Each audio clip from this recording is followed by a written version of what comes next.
مسئلہ یہ ہوا کہ 20ویں صدی کے آخری 10 سالوں میں ایک تجربہ ہوا، that was unofficial and unprecedented. یہ بہت بڑے اسکیل پہ تجربہ ہوا، اس میں رنگ، نسل، عورت مرد، بچہ بوڑھا، کسی کو تمیز نہیں رکھی گئی. یہ تجربہ کیا تھا کہ اس میں کھانے کو تبدیل کیا گیا، کھانے کے متبادل ڈھونڈے گئے، کیمیکلی انجینئر کیا گیا کھانوں کو، بایو ٹیکنالوجی کے ذریعے کھانے کو بدلا گیا، اور جو کھانا بدلا ہوا تھا اس کو مارکیٹ کرنے کے لیے بڑے جدید طریقے استعمال کیے گئے.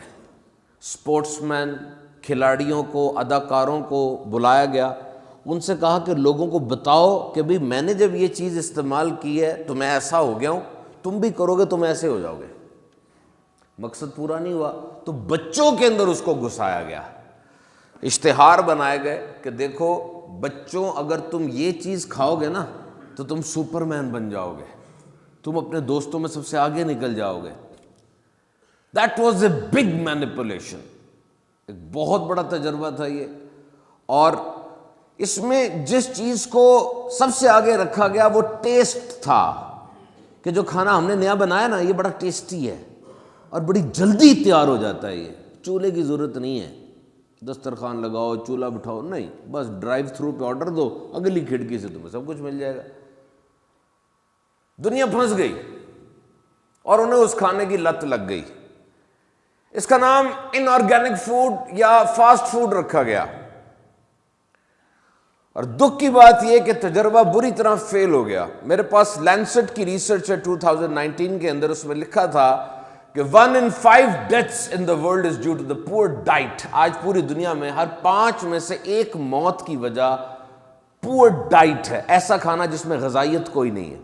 کہ یہ ایک ایسا تجربہ تھا جو ہوا لیکن یہ فیل ہو گیا، اور یہ تجربہ فیل ہو گیا لیکن ہم نے کھانا نہیں چھوڑا ہوا والا. اور 10 سال نہیں گزرے تھے کہ دنیا میں بیماریوں کا طوفان اور سیلاب آ گیا.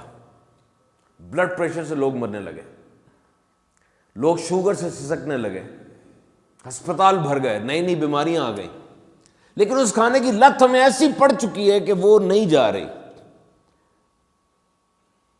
آپ کسی بھی بڑی کھانے کی فرم میں چلے جائیں، وہاں پہ آپ کو لوگ سفید کوٹ اور گوگلز پہن کر سائنسدانوں کے انداز میں کھانا بناتے ہوئے نظر آتے ہیں. کھانا تو ایسے نہیں بنتا، کھانا تو فصلوں کی صورت میں اگتا ہے یا درختوں پہ اگتا ہے یا یہ اس طرح سے اگتا ہے، اس طرح سے تو نہیں بنتا کھانا.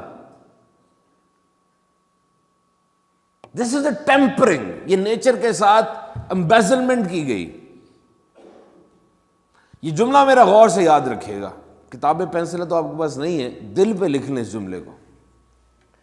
The food you eat is either the safest and the most important medicine or it is the slowest form of poison. جو کھانا آپ کھاتے ہیں یا تو یہ ایک محفوظ اور بہترین دوائی کی طرح آپ کے جسم کو لگتا ہے، یا یہ ایک آہستہ آہستہ اثر کرنے والے زہر کی طرح آپ کے جسم میں جاتا ہے. یہ تیل اور گھی کی صورت میں آپ کی خون کی رگوں میں جم کر آپ کو دماغ کا اور دل کا ہارٹ اٹیک کروائے گا، یا یہ زیادہ چینی کی صورت میں جا کے ڈائبیٹک بنا دے گا، یا زیادہ نمک کی صورت میں جا کر آپ کے بلڈ پریشر کو تیز کر دے گا. فوڈ. تو میرے محترم سامعین کرام، بہت سے ایسے نام آ گئے ہمارے پاس. اب میں ایک نام لیتا ہوں آپ کے سامنے، ٹیٹرا سوڈیم پائروفاسفیٹ. کتنا مشکل نام ہے، لیکن یہ کیا چیز ہے میں آپ کو بتاؤں تو آپ سب حیران رہ جائیں گے. یہ چکن نگٹس نہیں ہوتے، نگٹس جو کھاتے ہیں، یہ اس کا نام ہے. دس از اے کیمیکل. اس کا نام کتنا ہے، ٹیٹرا سوڈیم پائروفاسفیٹ. اور ایک اور نام لیتا ہوں، تھیامین مونو نائٹریٹ. یہ کیا ہے؟ یہ جو کریم والے بسکٹ نہیں کھاتے آپ، یہ وہ ہے. This is chemical. These names are so difficult.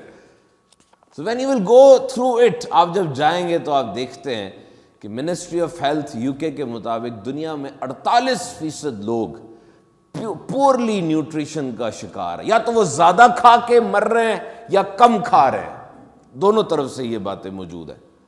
تو شخصی نظم و ضبط کے اندر، اپنی ذات کے نظم و ضبط میں یہ بات یاد رکھیے گا کہ آپ کو کھانے کے اوپر خصوصی فوکس کرنا پڑے گا۔